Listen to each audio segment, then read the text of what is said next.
ಅಮೋಘ ವಾರ್ತೆಗಳಿಗೆ ಸ್ವಾಗತ. ನಾನು ಗಜೇಂದ್ರ. ತುಮಕೂರು ನಗರದಲ್ಲಿ ಜಿಲ್ಲಾ ಸರ್ಕಾರಿ ನೌಕರರ ಸಂಘ ಮತ್ತು ಆಯುಷ್ ಇಲಾಖೆ ವತಿಯಿಂದ ಬೃಹತ್ ಉಚಿತ ಆರೋಗ್ಯ ತಪಾಸಣಾ ಶಿಬಿರವನ್ನು ಆಯೋಜಿಸಲಾಗಿತ್ತು. ತುಮಕೂರು ನಗರದ ಜಿಲ್ಲಾಧಿಕಾರಿಗಳ ಕಚೇರಿ ಸಂಕೀರ್ಣದಲ್ಲಿ ಆಯುಷ್ ಇಲಾಖೆ ಹಾಗೂ ಜಿಲ್ಲಾ ಸರ್ಕಾರಿ ನೌಕರರ ಸಂಘದ ವತಿಯಿಂದ ಆಯೋಜಿಸಿದ್ದ ಬೃಹತ್ ಉಚಿತ ಆರೋಗ್ಯ ಶಿಬಿರವನ್ನು ಉಪವಿಭಾಗಾಧಿಕಾರಿಗಳು ಉದ್ಘಾಟಿಸಿದರು. ಈ ವೇಳೆ ಮಾತನಾಡಿದ ಸರ್ಕಾರಿ ನೌಕರರ ಸಂಘದ ಜಿಲ್ಲಾಧ್ಯಕ್ಷ ನರಸಿಂಹರಾಜು, ನೈಸರ್ಗಿಕವಾಗಿ ಬಂದಿರುವಂತಹ ಔಷಧಿಗಳನ್ನು ಬಳಸಿಕೊಂಡು ಇಂದಿನ ಕಾಯಿಲೆಗಳನ್ನು ಗುಣಪಡಿಸಿಕೊಳ್ಳಬೇಕು. ಇವತ್ತು ಕೇವಲ ಜಿಲ್ಲಾಧಿಕಾರಿಗಳ ಕಚೇರಿ ಸಂಕೀರ್ಣದಲ್ಲಿರುವ ಸಾರ್ವಜನಿಕರು ಹಾಗೂ ಸರ್ಕಾರಿ ನೌಕರರು ಇದರ ಸದುಪಯೋಗ ಮಾಡಿಕೊಳ್ಳುತ್ತಿದ್ದಾರೆ.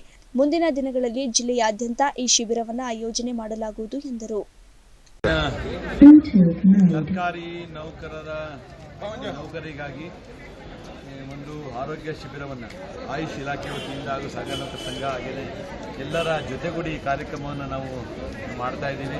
ಈ ಕಾರ್ಯಕ್ರಮವನ್ನು ಮಾನ್ಯ ಉಪವಿಭಾಗಾಧಿಕಾರಿಗಳು ಉದ್ಘಾಟನೆ ಮಾಡಿಕೊಟ್ಟಿದ್ದಾರೆ.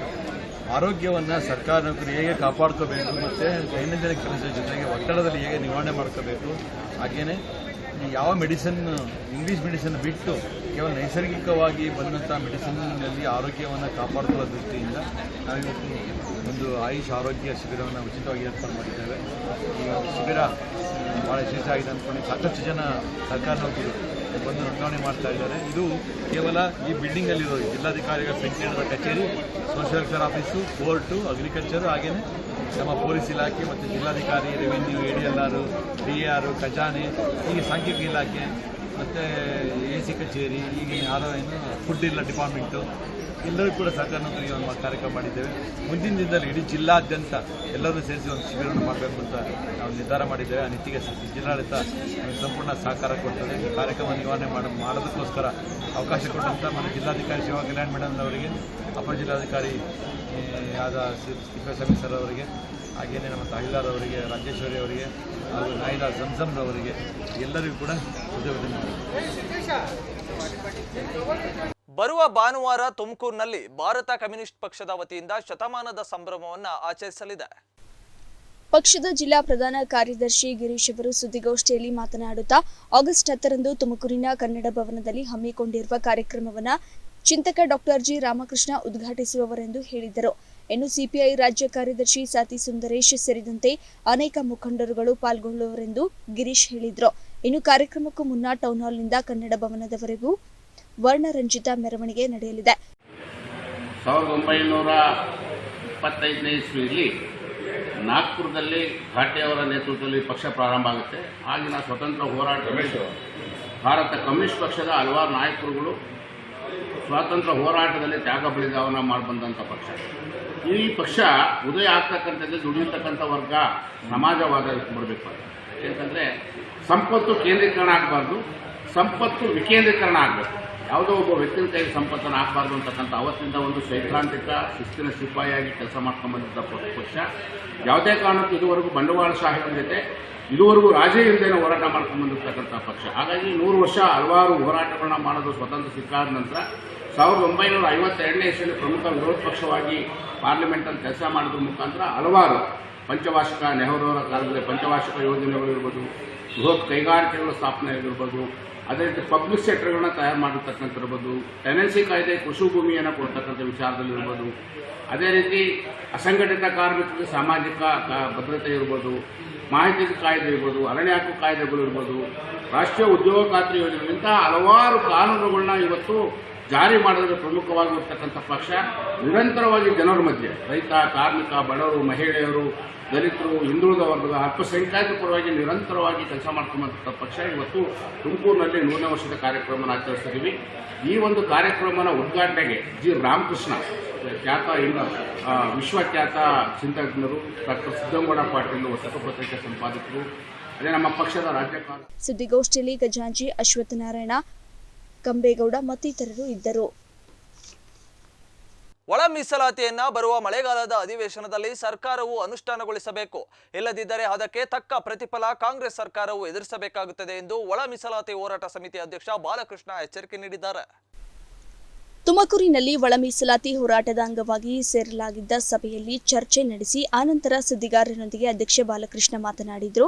ಸರ್ವೋಚ್ಚ ನ್ಯಾಯಾಲಯದ ತೀರ್ಪು ಪ್ರಕಟವಾಗಿ 1 ವರ್ಷ ಗತಿಸಿದ್ದು, ನ್ಯಾಯಾಲಯದ ನಿರ್ದೇಶನದಂತೆ ತಾವೇ ನೇಮಿಸಿದ ನಾಗಮೋಹನ್ ದಾಸರ ಏಕಸದಸ್ಯ ಆಯೋಗವು ವೈಜ್ಞಾನಿಕ ವಾಸ್ತುನಿಷ್ಠ ದತ್ತಾಂಶಗಳ ಅಧ್ಯಯನ ಗಡುವು ಸಹ ಮುಗಿದಿದೆ ಎಂದರು.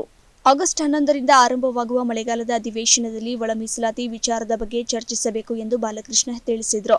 ಅನುಮೋದನೆ ಪಡೆದು ಪೂರ್ಣ ಪ್ರಮಾಣವಾಗಿ ಯಥಾವತ್ತಾಗಿ ಯಾವುದೇ ಥರದ ಗೊಂದಲಗಳು ಅನುಮಾನಗಳು ಇಲ್ಲದೆ ಅನುಷ್ಠಾನ ಮಾಡಬೇಕು ಅಂತ ಕರ್ನಾಟಕ ರಾಜ್ಯ ಸರ್ಕಾರನ ಈ ಮೂಲಕ ಮನವಿ ಮಾಡ್ತಾ ಇದ್ದೀವಿ. ಏಕೆಂದರೆ ನಮಗೆಲ್ಲ ಗೊತ್ತಿದೆ, ಇಡೀ ರಾಜ್ಯದ ಜನತೆಗೆ, ಅದರಲ್ಲೂ ಮಾದಿಗ ಒಳ ಮೀಸಲಾತಿ ಮಾದಿಗ ಸಮುದಾಯ ಕಳೆದ 30-35 ವರ್ಷದಿಂದ ಹೋರಾಟ ಮಾಡ್ಕೊಂಡ್ಬಂದ್ರೂ ಕಾಂಗ್ರೆಸ್ ಸರ್ಕಾರ 2023ರಲ್ಲಿ ಎರಡನೇ ಬಾರಿ ಅಧಿಕಾರಕ್ಕೆ ಬರುವಾಗ ಪ್ರಣಾಳಿಕೆಯಲ್ಲಿ ಸ್ಪಷ್ಟವಾಗಿ ಅವರು ತಿಳಿಸಿರುವಂತೆ ಒಳ ಮೀಸಲಾತಿ ಜಾರಿ ಮಾಡೇ ಮಾಡ್ತೀವಿ ಅಂತ ಹೇಳಿದರು. ಅದರಂತೆ ಏನು ಸುಪ್ರೀಂ ಕೋರ್ಟ್ ತೀರ್ಪು 1/8/2024ರಂದು ಆಯಾ ರಾಜ್ಯ ಸರ್ಕಾರಗಳಿಗೂ ಒಳ ಮೀಸಲಾತಿ SC ಪರಿಶಿಷ್ಟ ಜಾತಿಯ ಒಳ ಮೀಸಲಾತಿ ಅನುಷ್ಠಾನ ಮಾಡಲಿಕ್ಕೆ ಅವ್ರಿಗೆ ಅಧಿಕಾರ ಇದೆ, ಆಯಾ ರಾಜ್ಯ ಸರ್ಕಾರಗಳು ತೀರ್ಮಾನ ತಗೋಬಹುದು ಅಂತ ಹೇಳಿದ ನಂತರ ಮತ್ತೆ ಎಂಪೆರಿಕಲ್ ಡೇಟಾ ನಮ್ಮಲ್ಲಿರುವ ಸಣ್ಣ ಪುಟ್ಟ ಜಾತಿ ಉಪಜಾತಿಯ ಆದಿ ಕರ್ನಾಟಕ, ಆದಿ ದ್ರಾವಿಡ, ಆದಿ ಆಂಧ್ರ ಅನ್ನೋ ವಿಚಾರನ ಮುಂದಿಟ್ಟು ರಾಜ್ಯ ಸರ್ಕಾರ ಜಸ್ಟಿಸ್ ನಾಗಮೋಹನ್ ದಾಸ್ ಏಕ ಸದಸ್ಯ ಆಯೋಗ ರಚನೆ ಮಾಡಿ ಅವರು 60 ದಿವಸಕ್ಕಿಂತಲೂ ಹೆಚ್ಚು ಸರ್ವೆ ಮಾಡಿ ಇಡೀ ರಾಜ್ಯದ 1,07,00,000 ಜನರನ್ನ ಹೆಚ್ಚು ಜನರ ಸಮೀಕ್ಷೆ ಮಾಡಿ ಎಲ್ಲ ವಿಚಾರಗಳು ತಗೊಂಡು ವೈಜ್ಞಾನಿಕವಾಗಿ ವರದಿನ ಸಿದ್ಧ ಮಾಡಿ ಮಂಡಿಸಿ ಸರ್ಕಾರಕ್ಕೆ ಸಲ್ಲಿಸಿದ್ದಾರೆ ಅನ್ನೋ ನಂಬಿಕೆ ಮೇಲೆ, ಆ ನಂಬಿಕೆನೇ ಈ ಸರ್ಕಾರ ಉಳಿಸ್ಕೋಬೇಕು. ಈ ಸಮುದಾಯ ಮತ್ತೇನು ನೋಡೋದಿಲ್ಲ. ಸಣ್ಣ ಪುಟ್ಟ ವ್ಯತ್ಯಾಸಗಳಿದ್ರೆ ಮುಂದಿನ ಜಾತಿ ಗಣತಿನಲ್ಲಿ ಅಥವಾ ಜನಗಣತಿನಲ್ಲಿ ಮಾರ್ಪಾಡು ಮಾಡ್ಕೊಳ್ಳೋದಕ್ಕೆ ಅವಕಾಶ ಇದೆ. ಈಗಾಗಲೇ ಪಕ್ಕದ ತೆಲಂಗಾಣ, ಆಂಧ್ರ ಪ್ರದೇಶ, ಹರಿಯಾಣ ಸರ್ಕಾರಗಳು ಅನುಷ್ಠಾನ ಮಾಡ್ದಂಗೆ ಕೂಡಲೇ ಯಥಾವತ್ತಾಗಿ ಜಾರಿ ಮಾಡಬೇಕು ಅಂತ ಈ ಸಭೆ ಒಕ್ಕೂರ್ಲಿಂದ ಸರ್ವಾನುಮತದಿಂದ ನಿರ್ಣಯ ತಗೊಂಡಿದೆ. ಇನ್ನು ಈ ಸಭೆಯಲ್ಲಿ ದೊರೈರಾಜ್, ವೆಂಕಟೇಶ್, ಕೆಂಚಮಾರಯ್ಯ, ಶಿವಕುಮಾರ್, ನರಸಿಂಹಪ್ಪ ಸೇರಿದಂತೆ ಹಲವಾರು ಮುಖಂಡರು ಪಾಲ್ಗೊಂಡು ಚರ್ಚಿಸಿದರು. ಕ್ಯಾಮರಾಮನ್ ಅಂಜನ್ ಕುಮಾರ್ ಜೊತೆ ಮಾರುತಿ ಪ್ರಸಾದ್, ಅಮೋಕ್ TV, Tumakuru. Future ಜೆಂಟ್ scholar California USA ವತಿಯಿಂದ ತುಮಕೂರಿನ ಎಂಪ್ರೆಸ್ PU ಕಾಲೇಜಿನಲ್ಲಿ ಪ್ರತಿಭಾನ್ವಿತ 28 ವಿದ್ಯಾರ್ಥಿನಿಯರಿಗೆ ಪ್ರತಿಭಾ ಪುರಸ್ಕಾರ ನೆರವೇರಿಸಲಾಯಿತು. ಶೈಕ್ಷಣಿಕ ಕ್ಷೇತ್ರದಲ್ಲಿ ಪ್ರತಿಭಾವಂತರನ್ನ ಗುರುತಿಸಿ ಪ್ರೋತ್ಸಾಹಿಸುವ ನಿಟ್ಟಿನಲ್ಲಿ ತುಮಕೂರಿನ ಮಾಜಿ ಶಾಸಕರು, ವಿಜ್ಞಾನಿಗಳು ಆಗಿರುವ ರ್ಯಾಂಕ್ ನಜೀರ್ ಅಹಮದ್ ಅವರು ಸ್ಥಾಪಿಸಿರುವ ಫ್ಯೂಚರ್ ಜೆಂಟ್ ಸ್ಕಾಲರ್ ಸಂಸ್ಥೆಯ ಈ ವರ್ಷ 28 ಪ್ರತಿಭಾವಂತ ವಿದ್ಯಾರ್ಥಿಗಳಿಗೆ ನಗದು ಪುರಸ್ಕಾರ ನೀಡಿ ಗೌರವಿಸಲಾಯಿತು.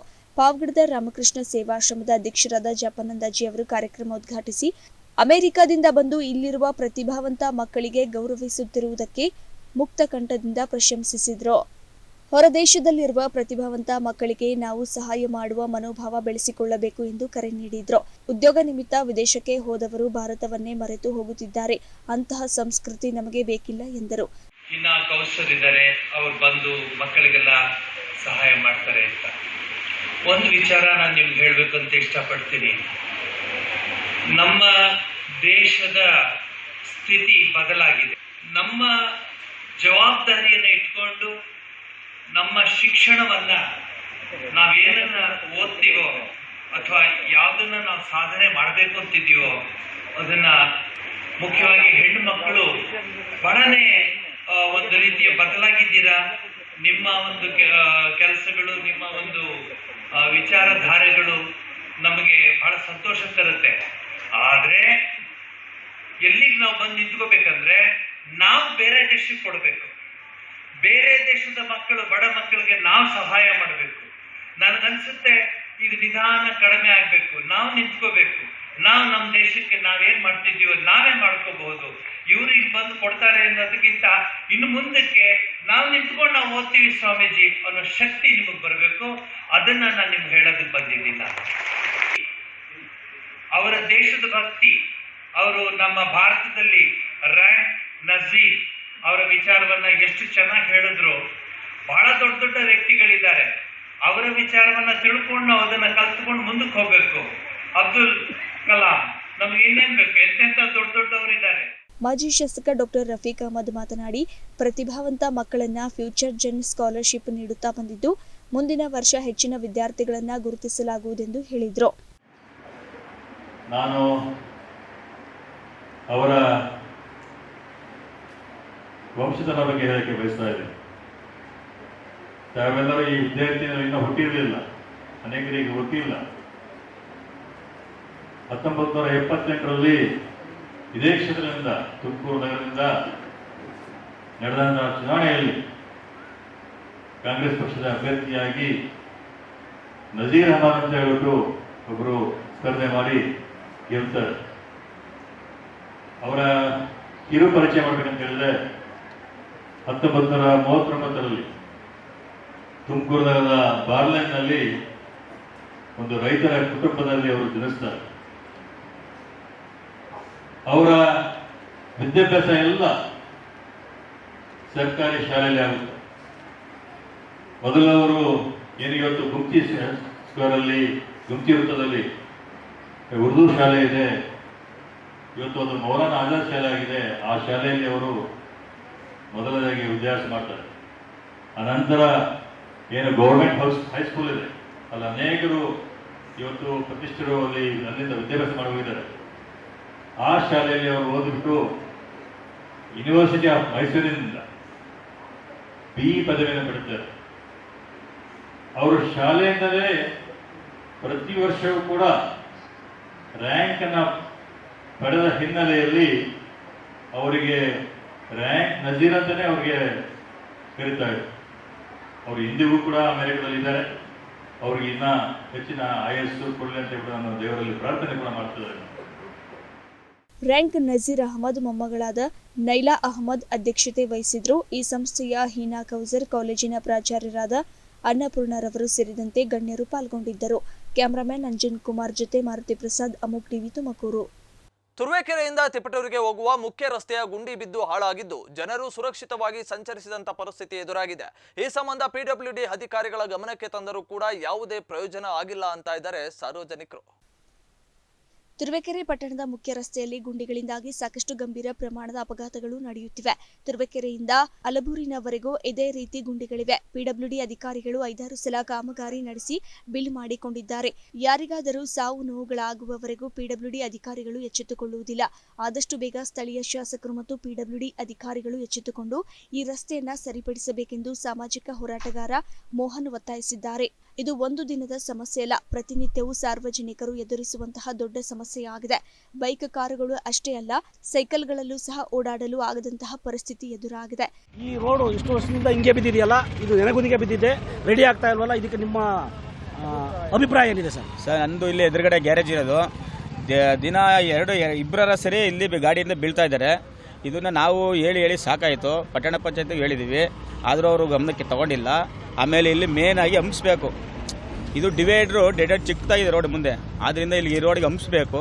ಮತ್ತು ಇಲ್ಲಿ ಯಾವಾಗಲೂ ಬಂದು ಬೇರೆ ಜಲ್ಲಿ ಹಾಕ್ತಾರೆ, ಅದು ಬಿಟ್ಟು ಸ್ವಲ್ಪ ಮಣ್ಣು ಸುರಿತಾರೆ, ನೀರು ಬಂದು ನಿಂತ್ಕೊಳುತ್ತೆ ಅಂತ ಅಷ್ಟು ಬಿಟ್ಟರೆ ತಿರ್ಗಾ ಇನ್ನೇನು ಕೆಲಸ ಮಾಡಲ್ಲ. ಸರ್, ಈಗ ಒಂದು 10 ನಿಮಿಷದಲ್ಲಿ ಒಂದು ಆಕ್ಸಿಡೆಂಟ್ ಆಯ್ತು. ಹೌದು ಸರ್, ನೀವು ಹೌದೌದು 5 ನಿಮಿಷ 10 ನಿಮಿಷನೋ ಇಲ್ಲ 5 ನಿಮಿಷ ಇದೆ. ನೀವು ಸದ್ಯಕ್ಕೆ ಇಲ್ಲ ಇದ್ರಿ, ನೀವು ಕಣ್ಣಾರು ನೋಡಿದ್ದೀರಾ. ಖಂಡಿತ ಸರ್. ಈಗ ನಿಮ್ಮ PWD ಅಧಿಕಾರಿಗಳಾಗಲಿ ಶಾಸಕರಾಗಲಿ ಗಮನ ಹರಿಸ್ತಾ ಇಲ್ಲ ಅಂತ ನಿಮ್ಮ ವಾದನ? ಸರ್, ಶಾಸಕರು ಮಾಡ್ತಾರೆ, ಈ PWD ಅವರು ಎಷ್ಟು ಹೇಳಿದ್ರು ಅವರು ಕೇಳಲ್ಲ ಸರ್. ನಾವು PWDಗೆ ಎಷ್ಟೋ ಸಲ ಮನವಿ ಕೊಟ್ಟಿದ್ದಾರೆ, ಈ ಸರ್ಕಲ್ನವರು ಮನವಿ ಕೊಡಿ, ಆದ್ರೂ ಅವರು ಏನು ಇದ್ರ ಬಗ್ಗೆ ಆಕ್ಷನ್ ತಗೊಳ್ಳಲ್ಲ. ಬರ್ತಾರೆ, ಇವಾಗ ಆಗ್ತಿರಲ್ವ ಟಿವಿಲಿ, ಯಾವಾಗ ಮಾತ್ರ ಜಲಿ ತರ್ತಾರೆ, ಮಣ್ಣು ತರ್ತಾರೆ, ಅಷ್ಟು ಬಿಟ್ಟರೆ ಇನ್ನೇನು ಅಷ್ಟೇ. ತಿರ್ಗಾ ಮಳೆ ಬರುತ್ತೆ, ತಿರ್ಗಿ ಹೋಗುತ್ತೆ. ಈಗ ಆದಷ್ಟು ಬೇಗ PWD ಅಧಿಕಾರಿಗಳು ಎಚ್ಚೆತ್ಕೊಂಡು ಈ ಗುಂಡಿನಾರ ಮುಚ್ಚಿಸಂತ ಕಾರ್ಯನಾರ ಮಾಡಬೇಕು ಅಂತ. ಹೌದು, ತುಂಬಾ ಆಗುವಂತ ಸಾವು ನೋವುಗಳನ್ನ ತಡೆಗಟ್ಟಬೇಕು. ಹೌದು, ತಡೆಗಟ್ಟಬೇಕು. ತುರುವೇಕೆರೆ ಪಟ್ಟಣದಿಂದ ತಿಪಟೂರಿನ ಬಾರ್ಡರ್ವರೆಗೂ ರಸ್ತೆಯ ಗುಂಡಿಗಳು ತೆರೆದ ಬಾವಿಯಂತಾಗಿದೆ. ಇನ್ನು ಮುಂದಾದರೂ ಆಗುವ ಅನಾಹುತಗಳು, ಸಾವು ನೋವುಗಳನ್ನು ತಪ್ಪಿಸಬೇಕು. ಪ್ರತಿದಿನ ಯಾರಾದರೂ ಒಬ್ಬರು ರಸ್ತೆಯಲ್ಲಿ ಬೀಳುತ್ತಿರುತ್ತಾರೆ. ಈಗಲೂ ಇಬ್ಬರು ಬಿದ್ದಿದ್ದಾರೆ. ಮುಂದೆಯೂ ಈ ರೀತಿ ಆಗದಂತೆ ರಸ್ತೆ ಸರಿಪಡಿಸಬೇಕೆಂದು ಸಾರ್ವಜನಿಕರು ಅಧಿಕಾರಿಗಳನ್ನ ಹಾಗೂ ಜನಪ್ರತಿನಿಧಿಗಳನ್ನ ಒತ್ತಾಯಿಸಿದ್ದಾರೆ. ಬಗ್ಗೆ ಅಧಿಕಾರಿಗಳೇ ಆಗ್ಲಿ ಯಾರೇ ಆಗ್ಲಿ ಸ್ಥಳ ನೋಡ್ಕೊಂಡು ಮಣ್ಣು ಹಾಕೋದಕ್ಕಿಂತ ಈ ರೋಡನ್ನ ಮುಂದೆ ನಿಂತು ಸರಿ ಮಾಡಿಕೊಟ್ರೆ ಸಾವು ನೋವುಗಳು ಸಂಭವಿಸೋದು ಕಡಿಮೆ ಆಗುತ್ತೆ. ಪ್ರತಿನಿತ್ಯ ಸರ್, ಇದು ಒಂದು ಗಾಡಿ ಅಲ್ಲ, ಪ್ರತಿನಿತ್ಯ ಆ ಕಾರ್ನವ್ರು ಸೈಕಲ್ನವ್ರು ಕೂಡ ಹೋಗೋಕ್ಕಾಗಲ್ಲ. ನೋಡಿ ಅಲ್ಲಿ ಅಲ್ಲಿ ನೋಡಿ ಸರ್, ಪ್ರತ್ಯಕ್ಷವಾಗಿ ನೋಡಿ. ಹೌದು, ಇದು ಪ್ರತ್ಯಕ್ಷವಾಗಿ ಕಾಣಿಸ್ತಂಥದ್ದು. ಇದಕ್ಕೆ ಸಂಬಂಧಪಟ್ಟ ಅಧಿಕಾರಿಗಳಾಗಲಿ ಶಾಸಕರಾಗಲಿ ಯಾರೇ ಆಗಲಿ ನಾವು ಕೂಡ ಸಹಕರಿಸ್ತೀವಿ. ಇದು ಸಾರ್ವಜನಿಕರಿಗೆ ತೊಂದರೆ ಆಗದೆ ಇರೋ ರೀತಿಯಲ್ಲಿ ಇದನ್ನು ಕೂಡಲೇ ಎಚ್ಚೆತ್ತು ಇದನ್ನು ಸರಿಪಡಿಸಿ ತೊಂದರೆ ಆಗದ ರೀತಿಯಲ್ಲಿ ಇನ್ನೊಬ್ರು ಸಾವು ನೋವುಗಳು ಆಗದೆ ಇರೋ ರೀತಿಯಲ್ಲಿ ನಮಗಾದ್ರೂ ಸಾವು ನೋವೇ, ಇನ್ನೊಬ್ರಿಗಾದ್ರೂ ಸಾವು ನೋವೇ. ಇದು ಎಲ್ರಿಗೂ ನೋವಾದರೆ ಅದನ್ನು ಅವ್ರಿಗಾದ್ರೂ ನೋವೇನೆ. ಅವ್ರ ಕಾರ್ ಪಾಸ್ ಆಗಬೇಕಾದ್ರೂ ಕೂಡ ಇಲ್ಲಿ ಕಿರಣ್ ಕಲ್ಮನೆ, ಅಮೋಕ್ ಟಿವಿ, ತುರುವೇಕೆರೆ. ವಾಮಾಚಾರ ನೆಪದಲ್ಲಿ ಮಚ್ಚಿನಿಂದ ಮಾರಣಾಂತಿಕ ಹಲ್ಲೆ ಮಾಡಿರುವ ಘಟನೆ ತುರುವೇಕೆರೆ ತಾಲೂಕು ದಂಡಿನ ಶಿವರ ಹೋಬಳಿಯ ಕುರುಬರಹಳ್ಳಿ ಗ್ರಾಮದಲ್ಲಿ ನಡೆದಿದೆ. ತುರುವೇಕೆರೆ ತಾಲೂಕು ದಂಡಿನ ಶಿವರ ಹೋಬಳಿಯ ಕುರುಬರಹಳ್ಳಿ ಗ್ರಾಮದ ಶಿವರಾಮೇಗೌಡ ಎಂಬುವರಿಗೆ ಗಂಭೀರ ಗಾಯವಾಗಿದ್ದು ಆಸ್ಪತ್ರೆಯಲ್ಲಿ ಚಿಕಿತ್ಸೆ ಕೊಡಿಸಲಾಗುತ್ತಿದೆ. ಈ ವೇಳೆ ಮಾತನಾಡಿದ ಗಾಯಾಳು ಶಿವರಾಮೇಗೌಡ, ಹಾಲು ಕೇಳಲು ನಮ್ಮ ಮನೆಗೆ ಬಂದ ಚೇತನ್, ಎಲ್ಲಿಯಾದರೂ ಹಾಲನ್ನ ಕುಡಿಸು, ನನಗೆ ಇಷ್ಟಾದರೂ ಸಹಾಯ ಮಾಡು ಎಂದು ಕೇಳಿಕೊಂಡ. ನಂತರ ಬನ್ನಿ ಬರೋಣವೆಂದು ನಮ್ಮ ಊರಿಗೆ ಕಟ್ಟೆ ಪಕ್ಕ ಇರುವ ಅರಳಿ ಮರದ ಹತ್ತಿರ ಕರೆದುಕೊಂಡು ಹೋದ. ಹಾಗೆ ಮಾತನಾಡುತ್ತಾ, ಯೋಗ ಮಾಡುವ ಭಂಗಿಯಲ್ಲಿ ಕುಳಿತುಕೋ, ಹೀಗೆ ಮಾಡಿದರೆ ನಿನಗೆ ತುಂಬಾ ಒಳ್ಳೆಯದಾಗುತ್ತದೆ, ಅಲ್ಲಾಡಬೇಡ ಎಂದು ಕತ್ತು, ಕಿವಿ, ಎದೆ ಭಾಗವನ್ನ ಸ್ಪರ್ಶಿಸಿ ನಿಮ್ಮ ಮನೆ ದೇವರನ್ನ ನೆನೆಸಿಕೋ ಹೀಗೆಂದು ಏಕಾಏಕಿ ಅವನ ಟಿ ಶರ್ಟ್ ಹಿಂದಿರುವ ಮಚ್ಚಿನಿಂದ ನನ್ನ ಕೈಗೆ ಬಲವಾಗಿ ಹೊಡೆದ. ಇದರ ಪರಿಣಾಮವಾಗಿ ನನ್ನ ಬಲಗೈ ಅಂಗೈ ಸಂಪೂರ್ಣವಾಗಿ ಓಪನ್ ಆಗಿ ಅತೀವ ರಕ್ತಸ್ರಾವವಾಗಿ ನನ್ನ ಬಟ್ಟೆಯೆಲ್ಲ ರಕ್ತಮಯವಾಗಿತ್ತು. ಅಷ್ಟೇ ಅಲ್ಲದೆ ನನ್ನ ಎದೆಗೂ ಏಟಾಗಿದೆ. ನನ್ನ ಕೈಗೆ 27 ಸ್ಟಿಚಸ್ ಹಾಕಿದ್ದಾರೆ ಎಂದು ಗಾಯಗೊಂಡ ಶಿವರಾಮೇಗೌಡ ಹೇಳಿದ್ರು. ಇನ್ನು ಈ ಸಂಬಂಧ ತಾಲೂಕಿನ ದಂಡಿನ ಶಿವರ ಹೋಬಳಿಯ ಪೊಲೀಸ್ ಠಾಣೆಯಲ್ಲಿ ದೂರು ದಾಖಲಾಗಿದೆ. ದೂರು ದಾಖಲಾದ ಕೆಲವೇ ಗಂಟೆಗಳಲ್ಲಿ ಆರೋಪಿಯನ್ನ ದಂಡಿನ ಶಿವರ ಪೊಲೀಸ್ ಸಿಬ್ಬಂದಿ ಬಂಧಿಸಿದ್ದಾರೆ. ಕಿರಣ್ ಕಲ್ಮನೆ, ಅಮೋಕ್ ಟಿವಿ, ತುರುವೇಕೆರೆ. ಸೋಮವಾರ ದಿವಸ ನಾನು ಬೆಳಗ್ಗೆ ವಾರ ಮಾಡೋಣ ಅಂತ ಹೇಳಿ ಸ್ನಾನ ಮಾಡ್ಕೊಳಕ್ಕೆ ನೀರು ಕಾಸ್ತಾ ಇದ್ದೆ. ಫೋನ್ ಮಾಡಿದೆ, ಮಂತಕ್ಕೆ ಬಂದ, ಎಮ್ಮೆ ಹಾಲು ಬೇಕು ಅಂತವ. ಎಮ್ಮೆ ಹಾಲು ಬೇಕು ಅಂತ ಬಂದ. ಎಮ್ಮೆ ಹಾಲು ಇಲ್ಲಿ ಸಿಗಲ್ಲ ಕಣಪ್ಪ, ನಮ್ಮ ಅಣ್ಣಾರ ಮೇಲೆ ಕೊಡ್ತಾರೇನೋ ಕೇಳಿ ನೋಡು ಅಂತ ಅಂದ್ವಿ. ಅವ್ರು ಕೊಡಲ್ಲ ಅಂತಂದ್ರೆ ಅಂತ. ಆಮೇಲೆ ಇನ್ನೊಂದು ಮನೆ ಸಿದ್ದಪ್ಪ ಮಂತಕ್ಕೆ ಅಲ್ಲಿಗೆ ಹೋಗ್ಯವನಿ, ಅವರು ಕೊಡಲ್ಲ ಅಂದ್ರಂತೆ. ಏನಪ್ಪ ಎಲ್ಲೂ ಹಾಲು ಸಿಗ್ತಿಲ್ಲ, ಒಂದು 10 ರೂಪಾಯಿ 20 ರೂಪಾಯಿ ಕೊಡ್ಸಪ್ಪ ಸಾಕು ಅಂತ ಅಂದ. ಹಾಲು ಕೊಡೋದಾದರೆ ನೀನೇ ಹೋಗ್ಬೇಕಪ್ಪ, ಕೇಳ್ಬೇಕು ಅಂತ ನಾನು ಅಂದೆ. ಎಲ್ಲೇ ನೀನು ಏನು ಮಾಡಲಿ ಅಲ್ವಲ್ಲ ಅಂದ್ಬಿಟ್ಟು ಎಲ್ಪ ಅಂತ ಅಂದ ಅಷ್ಟೇ. ಆಮೇಲೆ ಬಾರಪ್ಪ ಇದು ಸ್ಕೂಲ್ ಹತ್ರಕ್ಕೆ ಅಲ್ಲಿ ಕಟ್ಟೆ ತಕ್ಕ ಬಂದ್ಬಿಟ್ಟು ಸೇತುಮತ್ತಕ್ಕೆ ಒಂದಿಷ್ಟು ಮಾತಾಡೋಣ ಅಂತ ಅಂದ. ಮಾತಾಡೋಣ ಅಂತ ಅಂದ್ಬಿಟ್ಟಿಗೆ ನನ್ನ ಆ ಸೇತು ಮೇಲೆ ಕುಂಡಿಸ್ತ, ಯೋಗ ಥರ ಕುಂಡಿಸ್ತ. ಆ ಲೆಕ್ಕದಾಗೆ ಕುಂಡಿಸುತ್ತವೆ, ಅಳ್ಳಾಡಬೇಡ ಅಂದ. ಆಮೇಲೆ ಅವನು ಕಿವಿ, ಕಣ್ಣು, ಮೂಗು, ತಲೆ ಕೂದಲು ಇವೆಲ್ಲವ ಮುಟ್ಟಿ ತಿರ್ಗಿ ಅಳ್ಳಾಡಬೇಡ ಅಂದ. ಹಂಗೆ ಕುಕ್ಕಣ್ಣೆಲ್ಲ ಕುಂಡಿಸಿ ಈ ಥರ ಹೊಡೆದ್ಬಿಟ್ಟಂತ. ಏನು ಯೋಗ ಮಾಡು, ದೇವ್ರ ನೆನೆಸ್ಕ ಅಂತ ಇದು ಮಾಡಿದ.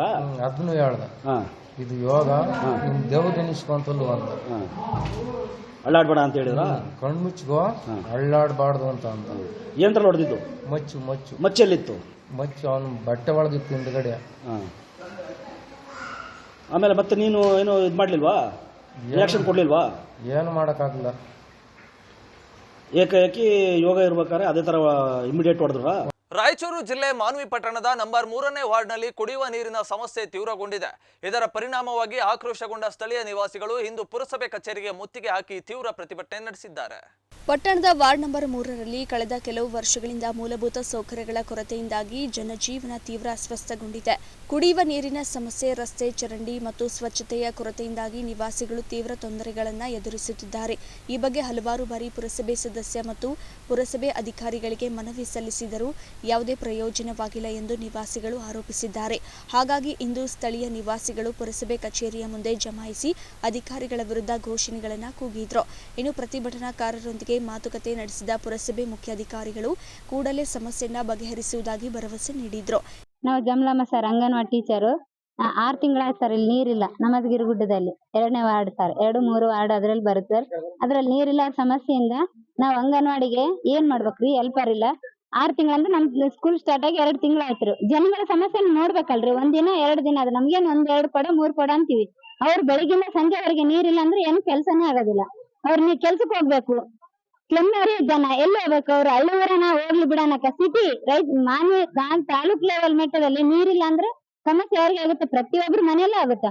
ಏರಿಯಾ ಕೌನ್ಸಿಲರ್ ಇದ್ದಾರೆ, ಕೇಳಿದ್ರೆ ನಾನು ಮುನ್ಸಿಪಾಲಿಟಿಯಲ್ಲಿ ಸ್ಪಂದನೆ ಮಾಡ್ತಲೇ ನೀವು ಬರ್ರಿ ಅಂತಾರ. ನಾವು ಹೋದ್ರೆ ಅವರು ಬರಲ್ಲ, ಮುನ್ಸಿಪಾಲಿಟಿ ಕರೆದ್ರು ಬರಲ್ಲ. ಇವತ್ತು ಬಂದಿಲ್ಲ ನೋಡ್ರಿ. ಇದುವರೆಗೆ ಆದ್ರೆ ನಾವ್ ಬಂದು 1 hour ಮೇಲೆ ಆಯ್ತ್ರಿ, ಬಂದಿಲ್ಲ ಇದುವರೆಗೂ.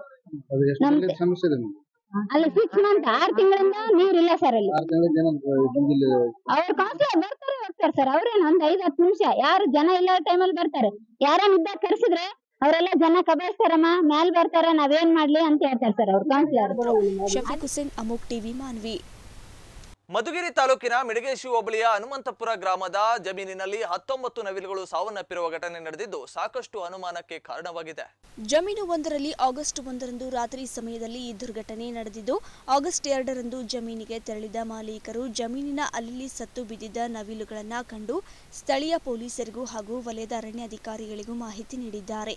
ಮಾಹಿತಿ ಪಡೆದ ಅರಣ್ಯಾಧಿಕಾರಿಗಳು ತಾಲೂಕು ಪಶು ವೈದ್ಯಾಧಿಕಾರಿಗಳಿಗೆ ಮಾಹಿತಿ ನೀಡಿದ್ದು, ಸ್ಥಳಕ್ಕೆ ಬಂದು ಪರಿಶೀಲಿಸಿ 5 ಗಂಡು ಹಾಗೂ 14 ಹೆಣ್ಣು ನವಿಲುಗಳು ಮೃತಪಟ್ಟಿರುವುದನ್ನು ದೃಢಪಡಿಸಿದ್ದಾರೆ. ನವಿಲುಗಳ ಸಾವಿಗೆ ಕಾರಣ ಏನೆಂಬುದು ತಿಳಿದು ಬಂದಿಲ್ಲ. ಅರಣ್ಯಾಧಿಕಾರಿಗಳು ನ್ಯಾಯಾಲಯದ ಅನುಮತಿ ಪಡೆದು ಸತ್ತ ನವಿಲುಗಳನ್ನು ವಿಧಿವಿಜ್ಞಾನ ಪ್ರಯೋಗಾಲಯಕ್ಕೆ ರವಾನಿಸಿದ್ದಾರೆ. ವಿಧಿವಿಜ್ಞಾನ ಕೇಂದ್ರದಿಂದ ವರದಿ ಬಂದ ನಂತರವಷ್ಟೇ 19 ನವಿಲುಗಳ ಸಾವಿಗೆ ಕಾರಣ ಏನೆಂಬುದು ಗೊತ್ತಾಗಲಿದೆ. ಭಾನುವಾರ ನವಿಲುಗಳ ಸತ್ತು ಜಮೀನಿಗೆ ಅರಣ್ಯ ಇಲಾಖೆ ಎಸಿಎಫ್ ಮಲ್ಲಿಕಾರ್ಜುನ್, ವಲಯ ಅರಣ್ಯಾಧಿಕಾರಿ ಸುರೇಶ್, ಬಿಟ್ಗಾರ್ಡ್ ಮಹೇಶ್ ಕುಮಾರ್, ಉಪ ಅರಣ್ಯ ವಲಯಾಧಿಕಾರಿ ಮುತ್ತುರಾಜು ಭೇಟಿ ನೀಡಿದ್ದಾರೆ. ಮಧುಗಿರಿ ತಾಲೂಕಿನ ಮಾರಿಬೀಳು ಪ್ರಾಥಮಿಕ ಪಾಠಶಾಲೆಯ ಶಿಕ್ಷಕ ಸುಬ್ಬರಾಯಪ್ಪ ಎಂಬುವರು ಸೋಮವಾರ ಬೆಳಗ್ಗೆ ಹೃದಯಾಘಾತದಿಂದ ಸಾವನ್ನಪ್ಪಿದ್ದು, ಇತ್ತೀಚೆಗೆ ಮಧುಗಿರಿ ಬಿಇಒ ಹನುಮಂತರಾಯಪ್ಪ ಅವರು ತುಂಬಾ ಒತ್ತಡ ನೀಡಿ ಕಿರುಕುಳ ನೀಡುತ್ತಿದ್ದರು ಅಂತ ಕುಟುಂಬಸ್ಥರು ಆರೋಪಿಸಿದ್ದಾರೆ. ನೌಕರರ ಸಂಘದ ಅಧ್ಯಕ್ಷ ರಂಗಪ್ಪ ಮಾತನಾಡಿ, ತಾಲೂಕಿನ ಶಿಕ್ಷಕರಿಗೆ ಮಧುಗಿರಿ ಬಿಇಒ ಹನುಮಂತರಾಯಪ್ಪ ಅವರು ಮಾನಸಿಕ ಒತ್ತಡ ಹಾಗೂ ಕಿರುಕುಳ ನೀಡುತ್ತಿದ್ದು, ಶಿಕ್ಷಕ ಸುಬ್ಬರಾಯಪ್ಪ ಅವರ ಸಾವಿಗೆ ಬಿಇಒ ಅವರೇ ನೇರ ಕಾರಣವೆಂದು ಕುಟುಂಬಸ್ಥರು ಆರೋಪಿಸಿದ್ದು, ವಿಚಾರವನ್ನ ಸಹಕಾರಿ ಸಚಿವ ಹಾಗೂ ಕ್ಷೇತ್ರದ ಶಾಸಕ ಕೆಎನ್ ರಾಜಣ್ಣ ಅವರ ಗಮನಕ್ಕೆ ತಂದು ಮುಂದಿನ ಕ್ರಮ ಕೈಗೊಳ್ಳಲಾಗುವುದು ಎಂದರು. ಇನ್ನು ಹನುಮಂತರಾಯಪ್ಪ ಅವರು ಮಧುಗಿರಿಗೆ ಬಿಇಒ ಆಗಿ ಬಂದಾಗಿನಿಂದಲೂ ಶಿಕ್ಷಕರಿಗೆ ಮಾನಸಿಕ ಒತ್ತಡ ಹಾಗೂ ಕಿರುಕುಳ ನೀಡುತ್ತಿದ್ದು, ಇವರ ವರ್ಗಾವಣೆಯಾಗಬೇಕೆಂದು ಸರ್ಕಾರಿ ನೌಕರರ ಸಂಘದ ಅಧ್ಯಕ್ಷರು, ಪದಾಧಿಕಾರಿಗಳು, ಶಿಕ್ಷಕರ ಸಂಘದ ಅಧ್ಯಕ್ಷರು, ಪದಾಧಿಕಾರಿಗಳು ಡಿಡಿಪಿಐ ಕಚೇರಿ ಮುಂದೆ ಡಿಡಿಪಿಐಗೆ ಮನವಿ ಸಲ್ಲಿಸಿದ್ರು. ಪಣೀಂದ್ರ, ಅಮೋಕ್ ಟಿವಿ, ಮಧುಗಿರಿ. ಇವತ್ತು ಡಿಡಿಪಿಐ ಕಚೇರಿಗೆ ಮುಂದೆ ಎಲ್ಲ ಶಿಕ್ಷಕ ಬಂಧುಗಳು ಸಹ ಮಧುಗಿರಿಯ ಕ್ಷೇತ್ರ ಶಿಕ್ಷಣಾಧಿಕಾರಿಗಳ ಕೆ ಹನುಮಂತರಾಯಪ್ಪನವರನ್ನು ವರ್ಗಾವಣೆ ಮಾಡೋದಕ್ಕೋಸ್ಕರ ನಾವಿವತ್ತು ಮುಷ್ಕರವನ್ನು ಮಾಡಿ ಮಾನ್ಯ ಉಪನಿರ್ದೇಶಕರಾಗಿರ್ತಕ್ಕಂಥ ಗಂಗಾಧರ್ ಸರ್ ಅವರಿಗೆ ಮನವಿ ಪತ್ರ ನೀಡಿದ್ದೇವೆ. ಕಾರಣ ಏನು ಅಂತಂದರೆ, ನಮ್ಮ ಸಹಕಾರ ಸಚಿವರಾದ ಕೆ ರಾಜಣ್ಣ ಸಾಹೇಬರು ಮತ್ತು ರಾಜೇಂದ್ರ ಅವರು ಮಧುಗಿರಿಗೆ ಒಳ್ಳೆಯ ಇತಿಹಾಸ ಇದೆ, ಮಧುಗಿರಿಯನ್ನು ನಾವು ಅಭಿವೃದ್ಧಿ ಮಾಡ್ತೇವೆ ಮತ್ತು ಶಿಕ್ಷಣದಲ್ಲಿ ಅಭಿವೃದ್ಧಿ ಆಗಲಿ ಅಂತಕ್ಕಂಥ ಉದ್ದೇಶದಿಂದ ಶಿಕ್ಷಣಾಧಿಕಾರಿಗಳಾಗಿ ಕೆ ಹನುಮಂತರಾಯಪ್ಪನವರನ್ನು ಹಾಕ್ಕೊಂಡು ಬಂದಿದ್ದರು. ಆದರೆ ಕೆ ಹನುಮಂತರಾಯಪ್ಪನವರು ನಿಜವಾಗ್ಲೂ ಸಹ ಪಾಠ ಮಾಡುವ ಮನಸ್ಸುಗಳಿಗೆ ಪಾಠ ಮಾಡ್ತಕ್ಕಂಥ ಪರಿಸ್ಥಿತಿಯನ್ನು ಒದಗಿಸಿಲ್ಲ. ಅವರು ನಿಜವಾಗ್ಲೂ ಸಹ ಒಂದು ಸಣ್ಣ ಸಣ್ಣ ವಿಚಾರಗಳಿಗೂ ಸಹ ಅಂತಾರೆ 5 ನಿಮಿಷ ತಡವಾಗಿ ಬರಲಿ, 2 ನಿಮಿಷ ತಡವಾಗಿ ಬರಲಿ. ಯಾಕೆ ತಡವಾಗಿ ಬರ್ತಾರೆ ಅಂತಂದರೆ ಇಲಾಖೆ ಕೆಲಸ ಮಾಡೋದಕ್ಕೆ ಹೋಗಿರ್ತಾರೆ. ಅವರು ಏನು ಇಲಾಖೆ ಕೆಲಸ ಮಾಡೋದಕ್ಕೆ ಹೋಗಿರ್ತಾರೆ ಅಂತಂದರೆ, ಈಗ ಮಕ್ಕಳಿಗೆ ಏನು ಮೊಟ್ಟೆ, ಬಾಳೆಹಣ್ಣು ಮತ್ತು ತರಕಾರಿನ ತರೋದಕ್ಕೆ ಬೆಳಗ್ಗೆ 4 ಗಂಟೆಗೆ ಸಂತೆ ಮೈದಾನದಲ್ಲಿ ನಿಂತ್ಕೊಂಡಿರ್ತಕ್ಕಂಥ ಶ್ರಮಜೀವಿಗಳು, ಆ ಶ್ರಮಜೀವಿಗಳು ಹೋಗಿ ತಡವಾಗಿ ಬಂದರು ಅಂತಂದರೆ ಅವರಿಗೆ ವಿನಾಕಾರಣ ಯಾವುದೇ ನೋಟಿಸ್ಗಳನ್ನು ಕೊಡದೆ ಸುಮಾರು 15 ಜನ ಶಿಕ್ಷಕರಿಗೆ ರಡ್ಡಬಳೆಯನ್ನು ಮಾಡಿದ್ದಾರೆ. ರಡ್ಡಬಳೆಯನ್ನು ಮಾಡಿಬಿಟ್ಟು ಮತ್ತೆ ಸೇವಾ ಪುಸ್ತಕದಲ್ಲಿ ನಮೂದಿಸಿದ್ದಾರೆ. ಮತ್ತು ಅನೇಕ ಶಿಕ್ಷಕರನ್ನು ಯಾವುದೇ ನೋಟಿಸ್ಗಳನ್ನು ಕೊಡದೆ ಅಮಾನತುಗೂ ಸಹ ಅವರು ಏನು ಮಾಡಿದ್ದಾರೆ ಅಂತಂದರೆ ಶಿಫಾರಸು ಮಾಡಿ ಅಮಾನತು ಸಹ ಆಗಿದ್ದಾರೆ. ಹಾಗಾಗಿ ಇವತ್ತು ಶಿಕ್ಷಕರ ಮನಸ್ಸುಗಳು ಪಾಠ ಮಾಡ್ತಕ್ಕಂಥ ಮನಸ್ಸು ಸ್ಥಿತಿಯನ್ನು ಅವರು ತಂದಿಲ್ಲ. ಆ ಕಾರಣಕ್ಕೋಸ್ಕರ ಕೊರಟಗೆರೆ ತಾಲೂಕಿನ ಒಳವನಹಳ್ಳಿ ಗ್ರಾಮದ ಸರ್ಕಾರಿ ಶಾಲೆಯ ಆವರಣದಲ್ಲಿ ಏರ್ಪಡಿಸಲಾಗಿದ್ದ ಬೃಹತ್ ಆರೋಗ್ಯ ಶಿಬಿರ ಹಾಗೂ ರಕ್ತದಾನ ಶಿಬಿರದ ಕಾರ್ಯಕ್ರಮಕ್ಕೆ ಆಗಮಿಸಿದ ತುಮಕೂರು ಜಿಲ್ಲಾಧಿಕಾರಿ ಶುಭ ಕಲ್ಯಾಣ್ ಹಾಗೂ ತುಮಕೂರು ಪೊಲೀಸ್ ವರಿಷ್ಠಾಧಿಕಾರಿ ಅಶೋಕ್ ದೀಪ ಬೆಳಗುವ ಮುಖೇನ ಕಾರ್ಯಕ್ರಮಕ್ಕೆ ಚಾಲನೆ ನೀಡಿದರು. ಗೃಹ ಸಚಿವರು, ತುಮಕೂರು ಜಿಲ್ಲಾ ಉಸ್ತುವಾರಿ ಸಚಿವರು, ಕೊರಟಗೆರೆ ವಿಧಾನಸಭಾ ಕ್ಷೇತ್ರದ ಜನಪ್ರಿಯ ಶಾಸಕರಾದ ಡಾಕ್ಟರ್ ಜಿ ಪರಮೇಶ್ವರ್ ಅವರ 74ನೇ ವರ್ಷದ ಹುಟ್ಟುಹಬ್ಬದ ಪ್ರಯುಕ್ತ ಕೊರಟಗೆರೆ ತಾಲೂಕಿನ ಪ್ರತಿ ಹಳ್ಳಿಯಲ್ಲಿಯೂ ನೆಚ್ಚಿನ ನಾಯಕನ ಹುಟ್ಟುಹಬ್ಬ ಆಚರಿಸುತ್ತಿರುವ ಅಭಿಮಾನಿಗಳು ಹಾಗೂ ಕಾರ್ಯಕರ್ತರು, ಮುಖಂಡರು ಸಂಭ್ರಮದಿಂದ ಆಚರಿಸಿದರು. ನಂತರ ಡಾಕ್ಟರ್ ಜಿ ಪರಮೇಶ್ವರ್ ಅಭಿಮಾನಿ ಬಳಗದಿಂದ ಏರ್ಪಡಿಸಿದ್ದ 74 ಕೆಜಿ ತೂಕದ ಬೃಹತ್ ಕೇಕನ್ನು ಕತ್ತರಿಸುವ ಮೂಲಕ ಜನ ಮೆಚ್ಚಿದ ನಾಯಕನಿಗೆ ಹುಟ್ಟುಹಬ್ಬ ಶುಭಾಶಯ ತಿಳಿಸಿದರು. ಆರೋಗ್ಯ ಶಿಬಿರದಲ್ಲಿ ಪಾಲ್ಗೊಂಡ ಸಾವಿರಾರು ಜನರು ತಮ್ಮ ಆರೋಗ್ಯದ ಬಗ್ಗೆ ನುರಿತ ವೈದ್ಯರಿಂದ ಚಿಕಿತ್ಸೆಯ ಸಲಹೆ ಪಡೆದರು. ಹೊಳವನಹಳ್ಳಿ ಸರ್ಕಾರಿ ಶಾಲೆಯ ಸುಮಾರು 1400 ವಿದ್ಯಾರ್ಥಿಗಳಿಗೆ ಉಚಿತ ಬ್ಲಡ್ ಗ್ರೂಪ್ ಪರೀಕ್ಷೆ ನಡೆಸಿ ಅವರ ಬ್ಲಡ್ ಗ್ರೂಪ್ ಸರ್ಟಿಫಿಕೇಟ್ ನೀಡಲಾಯಿತು. ಅನ್ನ ಸಂತರ್ಪಣೆ ಮತ್ತೊಂದು ಕಡೆಗೆ ಪ್ರತಿ ಸರ್ಕಾರಿ ಶಾಲೆಯ ವಿದ್ಯಾರ್ಥಿಗಳಿಗೆ ನೋಟ್ಬುಕ್ ವಿತರಣೆ, ಮತ್ತೊಂದು ಕಡೆಗೆ ಉಚಿತ ಆರೋಗ್ಯ ಶಿಬಿರ ಮತ್ತು ರಕ್ತದಾನ ಶಿಬಿರ. ಹೀಗೆಲ್ಲ ಒಂದಲ್ಲ ಒಂದು ಸಾರ್ಥಕತೆ ತೋರುವಂತೆ ಅಭಿಮಾನಿಗಳು ನೆಚ್ಚಿನ ನಾಯಕನ ಮುಂದಿನ ಮುಖ್ಯಮಂತ್ರಿ ಎಂದು ಕೂಗುತ್ತಾ ಹುಟ್ಟುಹಬ್ಬವನ್ನು ಆಚರಿಸಿದರು. ಕ್ಷೇತ್ರದ ಜನತೆಯ ಪರವಾಗಿ ಡಾಕ್ಟರ್ ಜಿ ಪರಮೇಶ್ವರ್ ಸಾಹೇಬರಿಗೆ ಹುಟ್ಟುಹಬ್ಬ ಶುಭವನ್ನು ಕೋರ್ತೇನೆ. ಮತ್ತು ಇವತ್ತೇನು ಬೆಳಗ್ಗೆಯಿಂದ ಸುದೀರ್ಘವಾಗಿ ಈ ಕ್ಷೇತ್ರದ ಪ್ರತಿಯೊಬ್ಬ ಮುಖಂಡರು, ನಾಯಕರುಗಳೆಲ್ಲ ಸೇರಿ ಸಾಹೇಬರ ಒಂದು ಅನುಪಸ್ಥಿತಿಯಲ್ಲಿ ಬಹಳ ಅಚ್ಚುಕಟ್ಟಾಗಿ ಎಲ್ಲ ಒಂದು ಮೂಲೆಗಳಲ್ಲೂ ಅವರ ಸಾಮರ್ಥ್ಯ ತಕ್ಕಂಗೆ ಕಾರ್ಯಕ್ರಮಗಳನ್ನು ರೂಪಿಸಿದ್ದಾರೆ. ಅವರಿಗೆ ಪರಮೇಶ್ ಸಾಹೇಬರ ಪರವಾಗಿ ನಾನು ಈ ಒಂದು ಅಭಿನಂದನೆಯನ್ನು ಸಲ್ಲಿಸ್ತೀನಿ. ಜೊತೆಗೆ ಇವತ್ತು ಶಾಲಾ ಮಕ್ಕಳಿಗೆ ಇಡೀ ತಾಲೂಕಿನ ಎಲ್ಲ ಸರ್ಕಾರಿ ಶಾಲೆಗಳಿಗೆ ನೋಟ್ಬುಕ್ ಅನ್ನು ಕೊಡ್ತಕ್ಕಂಥ ನಮ್ಮ ಮಾಲಿಂಗಣ್ಣನವರು, ಅವ್ರಿಗೂ ಪಾಪ ಭಗವಂತ ಇನ್ನೂ ಹೆಚ್ಚಿನ ಒಂದು ಶಕ್ತಿ ಕೊಡಲಿ ಇಂಥ ಸೇವೆಗಳು ಮಾಡಲಿಕ್ಕೆ. ಜೊತೆಗೆ ನಮ್ಮ ಶಂಕರಣ್ಣ ಮತ್ತು ಶಿವತಣ್ಣನವರು, ಈ ಭಾಗದ ಎಲ್ಲ ನಮ್ಮ ಲೀಡರು ಮತ್ತು ನಮ್ಮ ಮಹಿಳೆಯ ಅಧ್ಯಕ್ಷ ಜಯಮ್ಮನವರು ಎಲ್ಲರೂ ಸೇರಿ ಇವತ್ತು ಈ ಒಂದು ಬೆಳಗ್ಗೆಯಿಂದ ಎಲ್ಲ ಸಕಲ ಕಾರ್ಯಗಳನ್ನ ಪಾಪ ಮಾಡ್ತಾವ್ರೆ ಸಾಹೇಬ್ರಿಗೋಸ್ಕರ. ಮತ್ತು ಇವತ್ತೇನು ಎಲ್ಲರೂ ಹೇಳ್ದಂಗೆ ಪರಮೇಶ್ವರ್ ಸಾಹೇಬರು ರಾಜ್ಯದ ಮುಂದಿನ ಮುಖ್ಯಮಂತ್ರಿ ಆಗಬೇಕು ಅಂತ ಎಲ್ಲರೂ ಬಯಕೆ ಇದೆ. ನಮ್ಮ ಬಯಕೆ ಇದೆ. ತಾಯಿ ಗುರುನೋಳಿ ಲಕ್ಷ್ಮಿಯ ಒಂದು ಆಶೀರ್ವಾದದೊಂದಿಗೆ ಈ ರಾಜ್ಯದ ಮುಖ್ಯಮಂತ್ರಿ ಆಗಲಿ. ಮತ್ತೊಮ್ಮೆ ಅವರಿಗೆ ಹುಟ್ಟುಹಬ್ಬದ ಶುಭಾಶಯಗಳನ್ನು ತಮ್ಮ ಮುಖಾಂತರ ಕೋರ್ತೀನಿ. ನಮಸ್ಕಾರ. ಕರ್ನಾಟಕ ರಾಜ್ಯದಲ್ಲಿ ಇರುವ ವಿಚಾರ ಎಷ್ಟು ಹೆಮ್ಮೆ ಪಡಬೇಕಾಗಿರುವಂಥ ವಿಚಾರ. ನಾವೇ ಕೆಲವು ಸಾರಿ ಮಾನ್ಯ ಗೃಹಮಂತ್ರಿಯವರ ಹೆಸರು ಎಷ್ಟು ದೊಡ್ಡದನ್ನೋದು ಕೇಳಿಕೊಳ್ಳುವಾಗ ತುಂಬ ಆಶ್ಚರ್ಯ ಆಗುತ್ತೆ. ಆಚೆ ಎಲ್ಲಾದರೂ ಮಾತಾಡುವಾಗ, ಬೇರೆ ರಾಜ್ಯದಲ್ಲಿ ಎಲ್ಲಿ ಮಾತಾಡುವಾಗ, ಸೊ ನಾನು ಇಂಥ ಜಿಲ್ಲೆಯಲ್ಲಿ ಕೆಲಸ ಮಾಡ್ತಾ ಇದ್ದೀನಿ ಅಂತ, ತುಮಕೂರಲ್ಲಿ ಕೆಲಸ ಮಾಡ್ತಾ ಇದ್ದೀನಿ ಅಂತ ಹೇಳುವಾಗ ಅವರು ಫಸ್ಟು ಹೇಳೋ ವಿಚಾರ ಏನಂದರೆ ಅಲ್ಲಿರುವ ನಾಯಕರು ಪರಮೇಶ್ವರ್ ಅವರೇ ಅಲ್ವಾ ಅಂತ ಅವರು ಕೇಳ್ತಾರೆ. ಸೊ ಅಷ್ಟು ದೊಡ್ಡ ನಾಯಕರು ಅವರು. ನಮಸ್ಕಾರ. ಮೊದಲನೇದಾಗಿ ನಮ್ಮ ಕರ್ನಾಟಕ ಸರ್ಕಾರದ ಗೃಹ ಸಚಿವರು ಹಾಗೂ ತುಮಕೂರು ಜಿಲ್ಲೆಯ ಉಸ್ತುವಾರಿ ಸಚಿವರು ಹಾಗೂ ಕೊರಟಗೆರೆ ವಿಧಾನಸಭಾ ಕ್ಷೇತ್ರದ ಶಾಸಕರಾದ ಡಾಕ್ಟರ್ ಜಿ ಪರಮೇಶ್ವರ್ ಅವರ 74ನೆಯ ಜನ್ಮದಿನಗಳ ಶುಭಾಶಯಗಳನ್ನು ತಿಳಿಸಕ್ಕೆ ನಾನು ಇಷ್ಟಪಡ್ತೀನಿ. ಈ ಸಂದರ್ಭದಲ್ಲಿ ಸುಮಾರು 40 ವರ್ಷಗಳ ಕಾಲ ಪಾಲಿಟಿಕ್ಸ್ ಅಲ್ಲಿ ಮಧುಗಿರಿ ಕ್ಷೇತ್ರದಲ್ಲಿ ಪ್ರಥಮ ಬಾರಿಗೆ ಆಯ್ಕೆ ಆಗ್ತಾರೆ. ರೇಷ್ಮೆ ಖಾತೆಯ ಸಚಿವರಾಗ್ತಾರೆ. ತದನಂತರ ಹೈಯರ್ ಎಜುಕೇಶನ್ ಮಿನಿಸ್ಟರ್ ಆಗ್ತಾರೆ. ITBT ಸಚಿವರಾಗಿ ಕೆಲಸವನ್ನು ತುಂಬಾ ಚೆನ್ನಾಗಿ ಮಾಡ್ತಿದ್ದಾರೆ. ಹಾಗೇನೆ ಈ ಒಂದು ರಾಜ್ಯದ ಉಪ ಮುಖ್ಯಮಂತ್ರಿಯಾಗಿ ಕೂಡ ಅವರು ಒಂದು ದೊಡ್ಡ ಜವಾಬ್ದಾರಿಯನ್ನು ವಹಿಸಿ. ಕೊರಟಗೆರೆ ತಾಲೂಕಿನ ವಡ್ಡಗೆರೆ ಗ್ರಾಮ ಪಂಚಾಯಿತಿ ವ್ಯಾಪ್ತಿಯ ಚಿಲುಗನಹಳ್ಳಿ ಗ್ರಾಮದಲ್ಲಿ ನಿನ್ನೆ ಸುರಿದ ಭಾರೀ ಮಳೆಯಿಂದಾಗಿ ಇಡೀ ಊರೇ ಮುಳುಗಡೆಯಾಗಿದೆ. ನಿನ್ನೆ ರಾತ್ರಿ ಸುರಿದ ಧಾರಾಕಾರ ಮಳೆಯಿಂದಾಗಿ ಬಹಳಷ್ಟು ಅವಾಂತರ ಸೃಷ್ಟಿಯಾಗಿದೆ. ಇಡೀ ಊರೇ ಬೆಚ್ಚಿ ಬಿದ್ದಿದೆ. ಕೊರಟಗೆರೆ ತಾಲೂಕಿನ ಚಿಲುಗನಹಳ್ಳಿ ಗ್ರಾಮ ಸಂಪೂರ್ಣ ಜಲಾವೃತವಾಗಿದ್ದು ಜನರು ಪರದಾಡುವಂತ ಪರಿಸ್ಥಿತಿ ನಿರ್ಮಾಣವಾಗಿದೆ. ಇನ್ನು 2-3 ದಿನ ಹವಾಮಾನ ಇಲಾಖೆಯ ಪ್ರಕಾರ ಭಾರೀ ಮಳೆ ಬರುವ ಸಾಧ್ಯತೆ ಇದೆ ಎನ್ನಲಾಗಿದ್ದು ಗ್ರಾಮಸ್ಥರಲ್ಲಿ ಆತಂಕ ಮನೆ ಮಾಡಿದೆ. ಇನ್ನಾದರೂ ತಾಲೂಕು ಆಡಳಿತ ಗ್ರಾಮಸ್ಥರನ್ನ ಸುರಕ್ಷಿತ ಸ್ಥಳಕ್ಕೆ ರವಾನಿಸುವ ಕೆಲಸ ಮಾಡಬೇಕಿದೆ.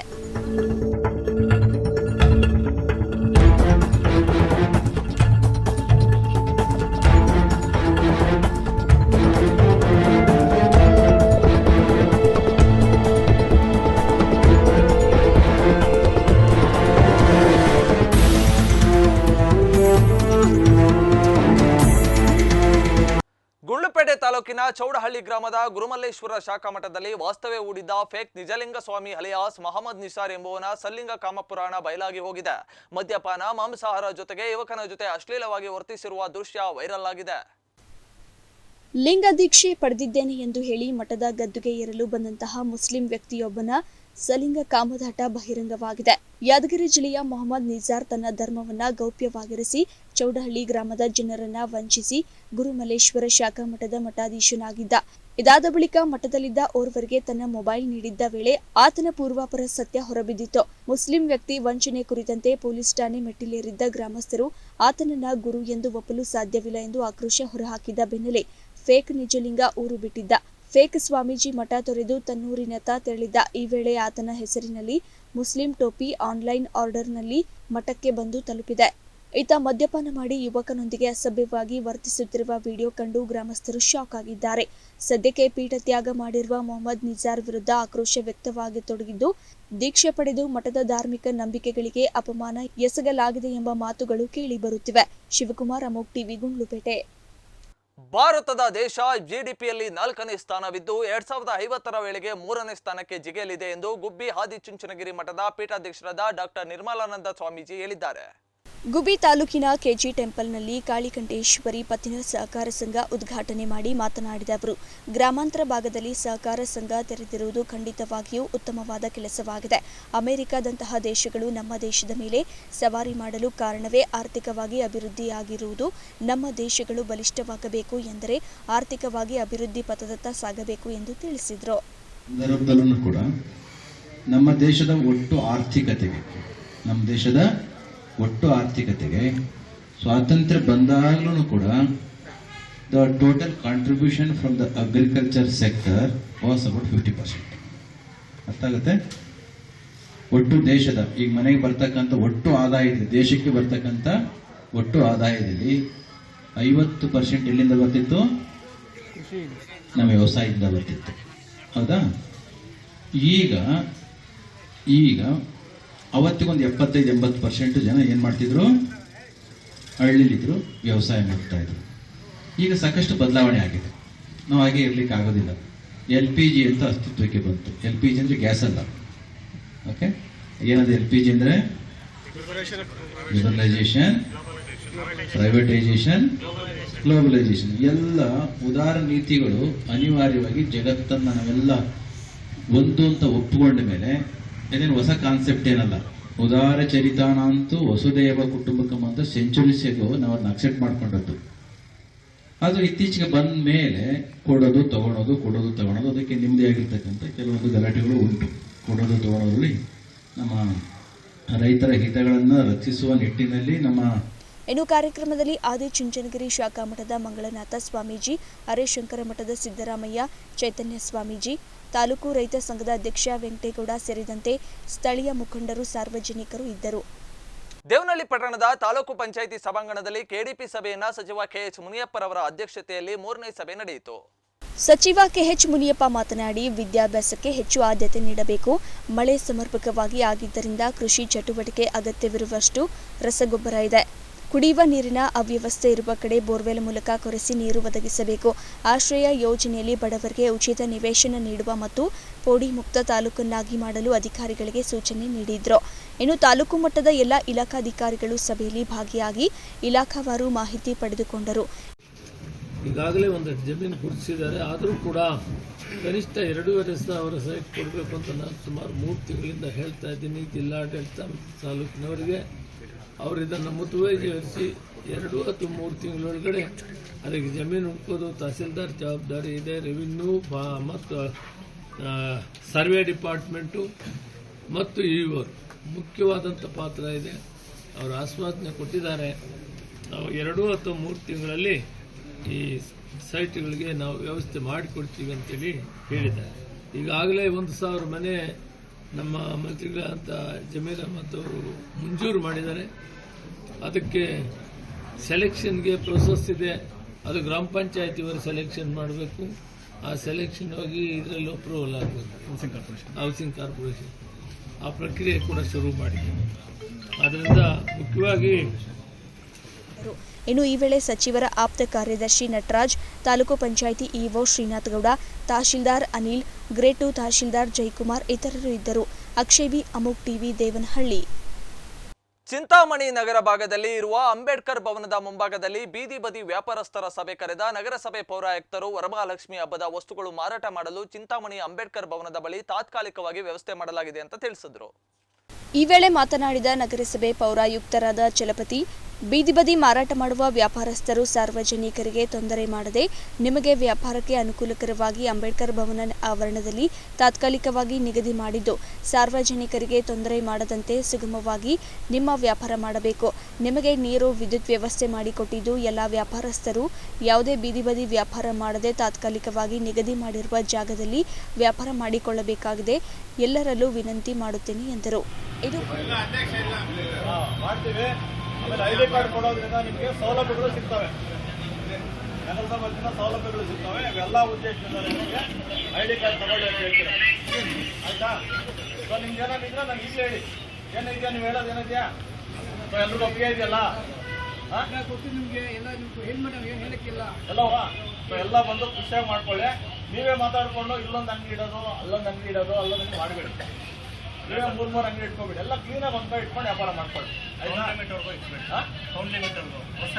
ಟೌನ್ ನಲ್ಲಿ ಯಾವ್ದು ಪೊಲೀಸ್ ಇಲಾಖೆ ಎಲ್ಲ ನಗರಸಭೆ ವ್ಯಾಪ್ತಿಯಲ್ಲಿ ಎಲ್ಲೂ ಸಹ ಅಂಗಡಿನ ಎಲ್ಲ ಇಲ್ಲಿಗೆ ಶಿಫ್ಟ್ ಮಾಡ್ತೀವಿ. ನಗರಸಭೆ ವ್ಯಾಪ್ತಿ ಬಿಡ್ತಾರೆ. ಇನ್ನು ನಿಮ್ಗೆ ಏನ್ ಬೇಕು ಹೇಳಿ? ಲೈಟ್ ಬೇಕಲ್ವಾ? ಇವತ್ತು ಬೇಕಾ ನಾಳೆ ಬೇಕಾ? ಅದನ್ನ ನಾನು ಮಾಡಿಸ್ಕೊಡ್ತೀನಿ. ಇನ್ ಕೇಸ್ ಮಳೆ ಗೀಳ ಬಂತಂದ್ರೆ ನೋಡೋಣ. ಜಾಸ್ತಿ ಮಳೆ ಬಂತಂದ್ರೆ ಪೆಂಡಾಲ್ ಹಾಕೋ ವ್ಯವಸ್ಥೆನ ಮಾಡ್ತಾ ಇದ್ದೀವಿ. ಹೋಗಿವ ಒಣಗೋಗೋ ಚಾನ್ಸಸ್ ಇದೆ. ಹಾಗಾದ್ರೆ ನಾನು ಬೇಕಾದ್ರೆ ಒಂದು ದಿವಸಕ್ಕೆ ಪೆಂಡಾಲ್ ಕೂಡ ಹಾಕ್ಕೊಡ್ತೀನಿ. ಆ ಥರ ಚಾನ್ಸಸ್ ಇದೆ, ಆಯ್ತಾ? ಇನ್ನು ನೀರಿನ ವ್ಯವಸ್ಥೆ ಬೇಕಾದ್ರೆ ಟ್ಯಾಂಕರ್ ವ್ಯವಸ್ಥೆ ಮಾಡಿಸ್ಕೊಡ್ತೀನಿ. ನಿಮ್ಗೇನು ಬೇಕಾದ್ರೆ ಈಗ ಹೇಳಿ.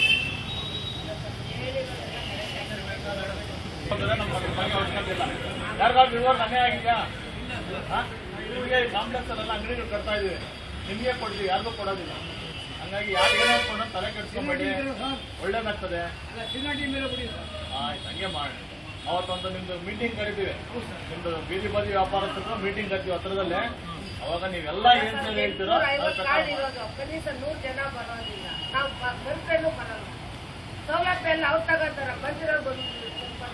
ಆಯ್ತು, ಅದನ್ನ ಮೀಟಿಂಗ್ ಮಾಡಿ ಸರ್ ಹೇಳ್ತೀವಿ. ಯಾರು ಬರ್ತಾರೋ ಅವ್ರಿಗೆ ಮಾತ್ರ ಸೌಲಭ್ಯ ಕೊಡೋಣ. ಆಗ್ಬೋದಾ? ಡೂಪ್ಲಿಕೇಟ್ ಲೈಸೆನ್ಸ್ ಇದೆ ಸರ್, ವ್ಯಾಪಾರ ಮಾಡ್ತಾನೆ, ಬೇರೆ ಕೆಲಸ ಹೇಳ್ತಾರೆ. ಇನ್ನು ಪೊಲೀಸ್ ಇಲಾಖೆಯ ಡಿವೈಎಸ್ಪಿ ಮುರಳೀಧರ್ ಮಾತನಾಡಿ, ಚಿಂತಾಮಣಿ ಬೀದಿ ಬದಿ ವ್ಯಾಪಾರಸ್ಥರಿಗೆ ಯಾವುದೇ ತೊಂದರೆ ಇಲ್ಲದಂತೆ ನಮ್ಮ ಪೊಲೀಸ್ ಇಲಾಖೆ ಸೂಕ್ತ ಬಂದೋಬಸ್ತ್ ನೀಡುತ್ತಿದ್ದು, ನೀವು ಸುಗಮವಾಗಿ ವ್ಯಾಪಾರವನ್ನು ಮಾಡಿಕೊಳ್ಳುವುದಕ್ಕೆ ಸ್ಥಳವನ್ನು ತಾತ್ಕಾಲಿಕವಾಗಿ ನಿಗದಿ ಮಾಡಿದ್ದು, ನಿಗದಿ ಮಾಡಿರುವ ಜಾಗದಲ್ಲಿ ವ್ಯಾಪಾರವನ್ನು ಮಾಡಿಕೊಳ್ಳಬೇಕು. ಹಿಂದಿನ ವರ್ಷದಲ್ಲಿ ಈ ವರ್ಷವೂ ಸಹ ವ್ಯಾಪಾರಸ್ಥರು ಸಹಕಾರ ನೀಡಬೇಕು. ನಿಮಗೆ ಯಾವುದೇ ತೊಂದರೆ ಆಗದಂತೆ ನಮ್ಮ ಪೊಲೀಸ್ ಇಲಾಖೆ ಸಹಕಾರ ನೀಡುತ್ತದೆ ಎಂದರು.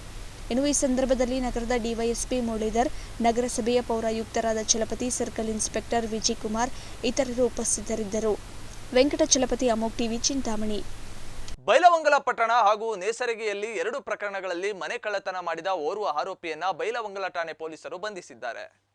ತಾಲೂಕಿನ ಮೊಹರೆ ಗ್ರಾಮದ ರಾಮಚಂದ್ರ ಉರ್ಫ್ ರಾಮಸಿದ್ದಪ್ಪ ಫಕೀರಪ್ಪ ತಳವಾರ ಬಂಧಿತ ಆರೋಪಿಯಿಂದ ಪಟ್ಟಣದಲ್ಲಿ ಮನೆ ಕಳ್ಳತನವಾಗಿದ್ದ 30 ಗ್ರಾಂ ಬಂಗಾರದ ಆಭರಣ, 31 ಗ್ರಾಂ ಬೆಳ್ಳಿ ಆಭರಣ ಹಾಗೂ ನೇಸರ್ಗಿ ಪೊಲೀಸ್ ಠಾಣೆ ವ್ಯಾಪ್ತಿಯಲ್ಲಿ ನಡೆದ 40 ಗ್ರಾಂ ಬಂಗಾರದ ಆಭರಣ, ಕೃತ್ಯಕ್ಕೆ ಬಳಸಲಾದ ದ್ವಿಚಕ್ರ ವಾಹನ ಸೇರಿ ಒಟ್ಟು ₹9 ಲಕ್ಷ ಮೌಲ್ಯದ ಬಂಗಾರ ಮತ್ತು ಬೆಳ್ಳಿ ವಶಪಡಿಸಿಕೊಂಡು ಆರೋಪಿಯನ್ನ ನ್ಯಾಯಾಂಗ ಬಂಧನಕ್ಕೆ ಒಪ್ಪಿಸಲಾಗಿದೆ. ಕಳ್ಳತನ ಪತ್ತೆಗೆ ಬೆಳಗಾವಿ ಎಸ್ಪಿ ಡಾಕ್ಟರ್ ಭೀಮಾಶಂಕರ್ ಗುಳೇದ ಮಾರ್ಗದರ್ಶನದಲ್ಲಿ ಹೆಚ್ಚುವರಿ ಎಸ್ಪಿಗಳಾದ Shruti K, RB Basargi, DYSP doctor Veeraiah Hiremath, CPI Pramod Elikar ನೇತೃತ್ವದಲ್ಲಿ ತಂಡ ರಚಿಸಲಾಗಿತ್ತು. ಇನ್ನು ಪಿಎಸ್ಐಗಳಾದ ಪಿಎಸ್ ಮುರ್ನಾಳ, ಗುರುರಾಜ್ ಕಲಬುರ್ಗಿ, ಸಿಬ್ಬಂದಿಗಳಾದ JR Malagali, Chetan Budni, MS Deshanur, KF Vakunda, MB Gidageri, Sachin Patil ಇತರರು ಹಾಜರಿದ್ದರು.